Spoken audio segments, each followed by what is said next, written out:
America was not built on a firm foundation. The nation called America was doomed from its inception. How do you build a nation? Killing the native people. How do you build a nation? Bringing a whole people out of Africa to America to be made slaves. This is your foundation.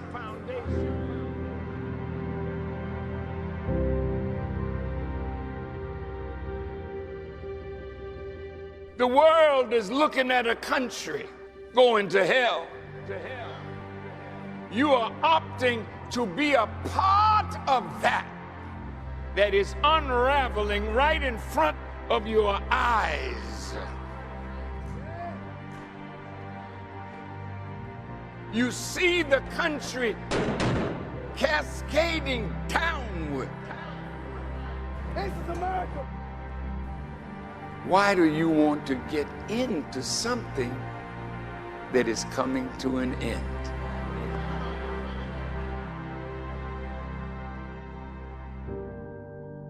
So we are living in the time of the unraveling of this great nation.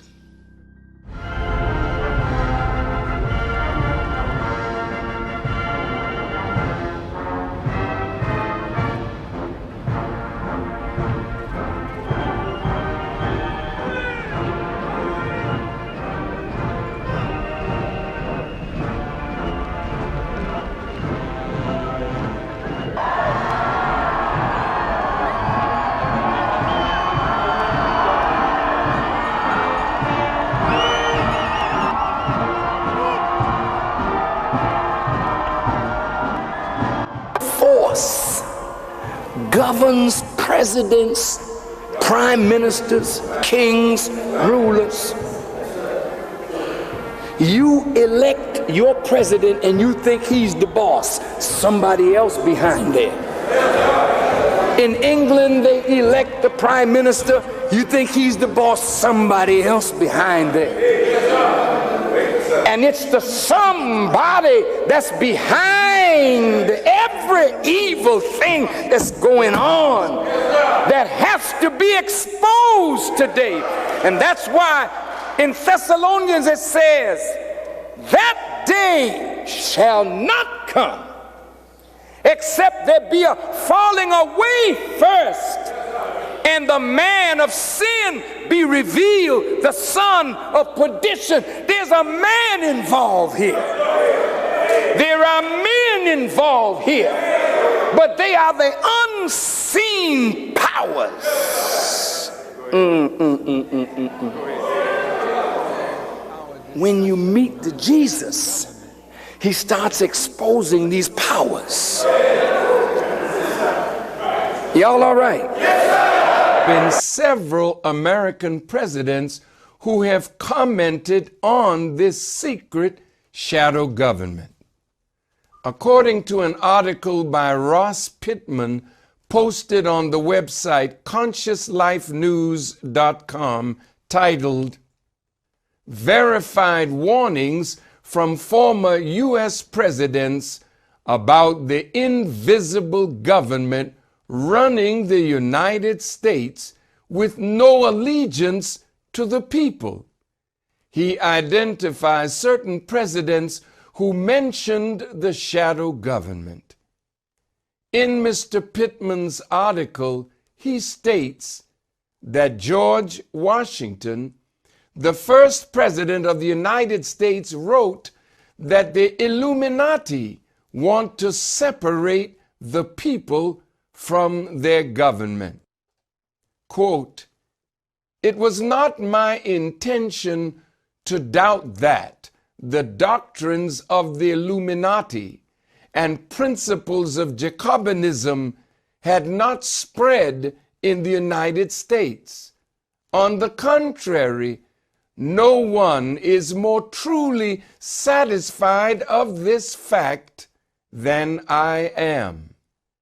The idea that I meant to convey was that I did not believe that the lodges of Freemasons in this country had, as societies, endeavored to propagate the diabolical tenets of the first, or Illuminati, or the pernicious principles of the latter, the Jacobins, if they are susceptible of separation, that individuals of them may actually have a separation of the people from their government in view, is too evident to be questioned. Hello and welcome to History Pod. On the 1st of May 1776, the Covenant of Perfectibility, the forerunner of the original Bavarian Illuminati, was founded by Adam Weishaupt in Ingolstadt. Weishaupt had become a professor of canon law at the University of Ingolstadt in 1773, having graduated with a doctorate of law 5 years earlier. The university was controlled by the Jesuits, but, not being a cleric himself, Weishaupt found himself increasingly frustrated by the religious authorities. Having been inspired by the Enlightenment, Weishaupt set up his own secret society to spread its ideas. Beginning with just 5 members, the early years of the Covenant of Perfectibility saw it expand so slowly that by the summer of 1778 there were still only 27 members. In an attempt to develop the organisation, the year earlier, in 1777, Weishaupt had been initiated into a lodge of the Freemasons, and the following year he formally renamed his society the Order of the Illuminati. Despite the order's humble beginnings, the early 1780s saw the Illuminati began to establish bases in other Bavarian cities. The library contained books and other literature that had been banned in Bavaria due to their liberal content, and this formed the basis of the society's beliefs and goals. As recruitment increased throughout the early 1780s, the Illuminati attracted the attention of the government. The exposure of a number of members who held powerful civic and governmental positions fueled criticisms that the society was undermining Bavaria itself. In response, the state's ruler Charles Theodore, who had suppressed liberal thought since his succession in 1777, issued an edict in 1784 that banned the Bavarian Illuminati. After the collapse of the society, Weishaupt fled Bavaria and never returned.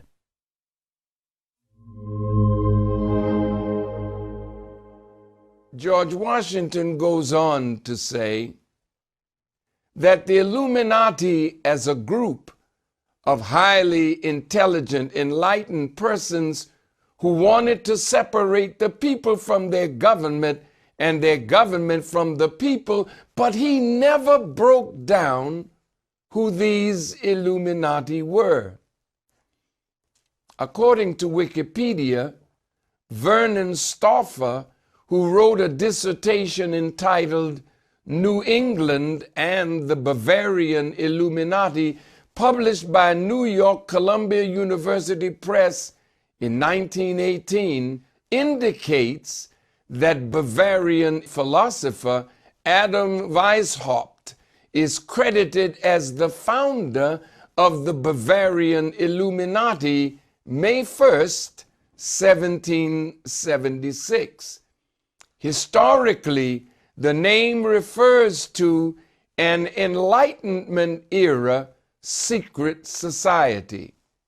In subsequent use, Illuminati refers to various organizations claiming or purported to have unsubstantiated links to the original Bavarian Illuminati or similar secret societies, and often alleged to conspire to control world affairs by masterminding events and planting agents in government and corporations to establish a new world order and gain further political power and influence.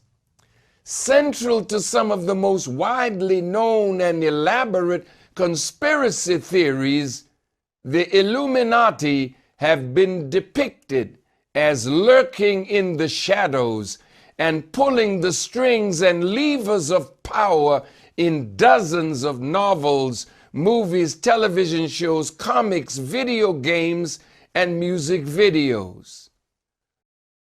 Jacobinism is described as the practice of the Jacobins, a political group advocating egalitarian democracy during the French Revolution, the ideology of the most radical element of the French Revolution that instituted the Reign of Terror. Although Jews of France, in particular, the Sephardic Jews of Paris, were considered as Jacobins, it referred more specifically to Jews and the non-Jews who supported them. The biggest and most powerful political club of the French Revolution were the Jacobins, who sprung up throughout Paris in August of 1789. The Jacobin club was very successful, and by 1791 there were 900 Jacobin clubs in France, all associating with the main club in Paris. Members usually were the top of their local societies, but some Jacobin clubs included artisans and tradesmen.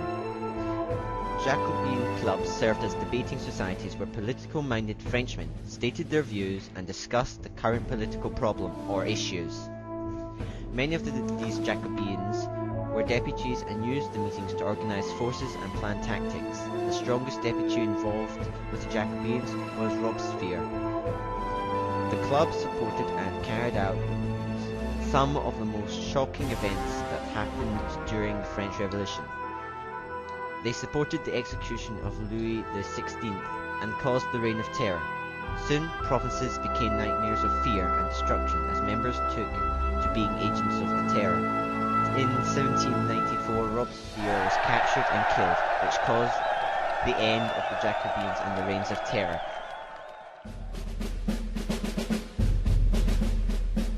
Depending on the historical writers, despite who controlled the press, both groups were charged with initiating the French Revolution. Thomas Jefferson, the third president, was much more specific about the shadow government. He said, quote, "I sincerely believe with you that banking establishments are more dangerous than standing armies," close quote. John C. Calhoun, Vice President of the United States under the 7th President Andrew Jackson, said, "A power has risen up in the government greater than the people themselves, consisting of many and various and powerful interests combined into one mass and held together by the cohesive power of the vast surplus in the banks. This mighty combination will be opposed to any change, and it is to be feared. Such is its influence, no measure to which it is opposed can become a law, however expedient and necessary, and that the public money will remain in their possession, to be disposed of not as the public interest, but as theirs may dictate. The time indeed seems fast approaching when no law can pass, nor any honor be conferred from the chief magistrate to the tide waiter without the assent of this powerful and interested combination, which is steadily becoming the government itself, to the utter subversion of the authority of the people. Nay, I fear we are in the midst of it, and I look with anxiety to the fate of this measure as the test whether we are or not.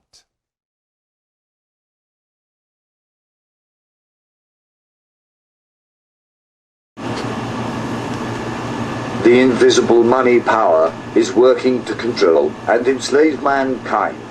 It financed communism, fascism, Marxism, Zionism, socialism. All of these are directed to making the United States a member of a world government. Billy Graham. You are a den of vipers. I intend to rout you out, and by the eternal God, I will rout you out. If the people only understood the rank injustice of our money and banking system, there will be a revolution before morning. President Andrew Jackson, 1829 to 1837. I am concerned for the security of our great nation, not so much because of any threat from without, but because of the insidious forces working from within. General Douglas MacArthur. The orders, working and involvement in America is immense. The real rulers in Washington are invisible and exercise power from behind the scenes. Felix Frankfurter, 1882 to 1965, a U.S. Supreme Court Justice. I believe that if the people of this nation fully understood what Congress has done to them over the last 49 years, they would move on Washington. They would not wait for an election. It adds up to a preconceived plan to destroy the economic and social independence of the United States. George W. Malone, U.S. Senator, Nevada, speaking before Congress in 1957. The real menace of our republic is the invisible government, which like a giant octopus sprawls its slimy legs over our cities, states and nation. Mayor John F. Hylan of New York.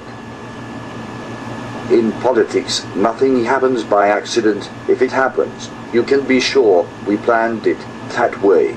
President Franklin Roosevelt.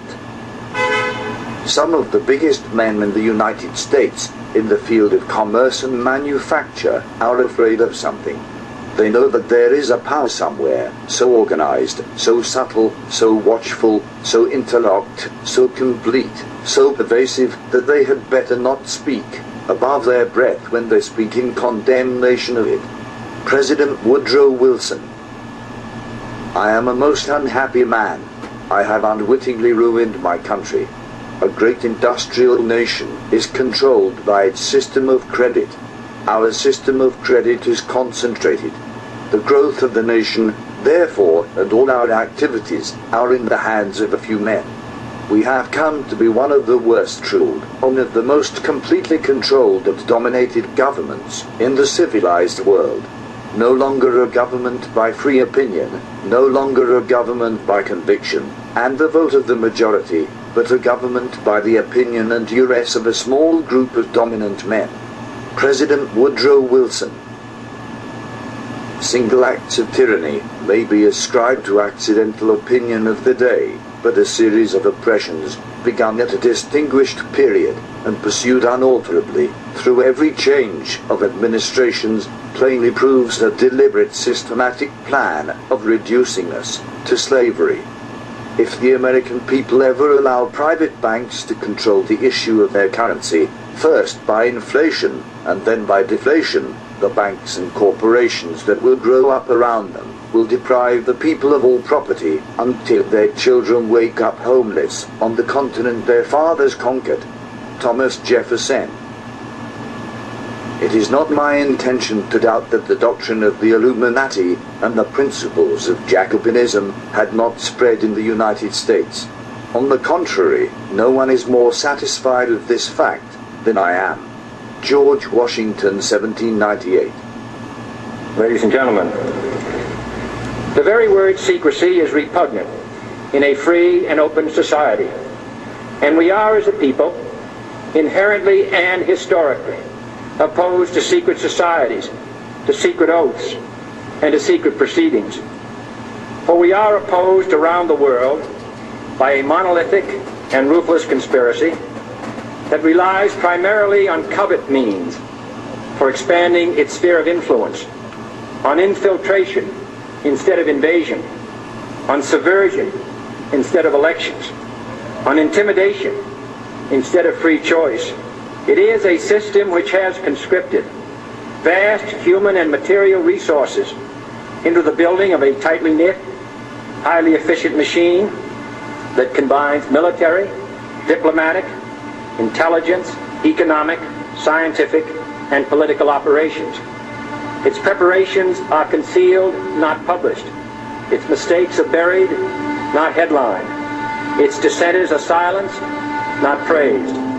No expenditure is questioned, no secret is revealed. That is why the Athenian lawmaker Solon decreed it a crime for any citizen to shrink from controversy.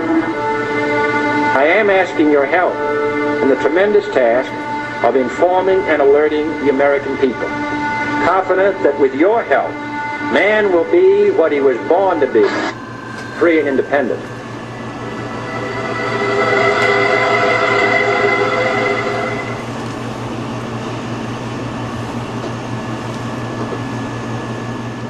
Theodore Roosevelt, the 26th President of the United States, said, quote, "Behind the ostensible government sits enthroned an invisible government, owing no allegiance and acknowledging no responsibility to the people. To destroy this invisible government, to befoul the unholy alliance between corrupt business and corrupt politics is the first task of the statesmanship of the day." Close quote. Woodrow Wilson, the 28th President of the United States, said, quote, "A great industrial nation is controlled by its system of credit. Our system of credit is privately concentrated. The growth of the nation, therefore, and all our activities are in the hands of a few men.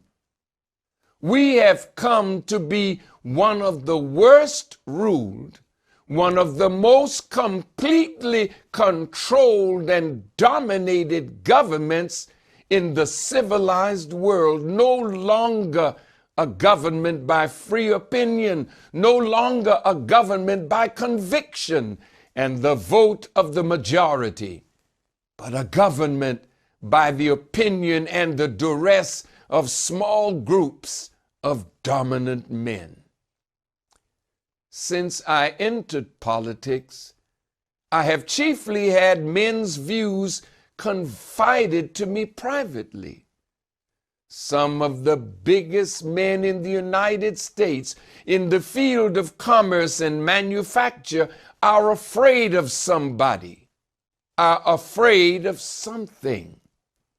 They know that there's a power somewhere so organized, so subtle, so watchful, so interlocked, so complete, so pervasive that they had better not speak above their breath when they speak in condemnation of it.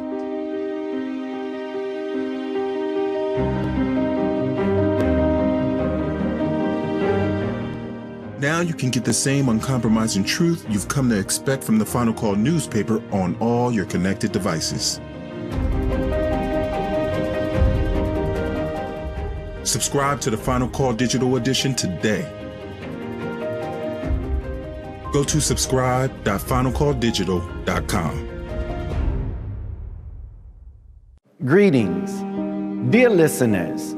We have been blessed by Almighty God Allah over the 90 years of our work in the Nation of Islam and lifting our people up from the miserable condition in which we find ourselves.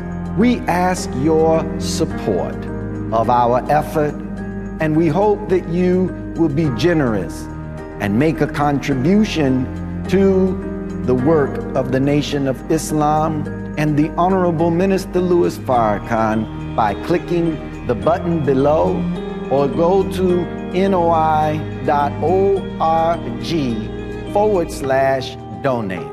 We thank you in advance for your support. May Allah God continue to bless you and your families. Assalamu alaikum.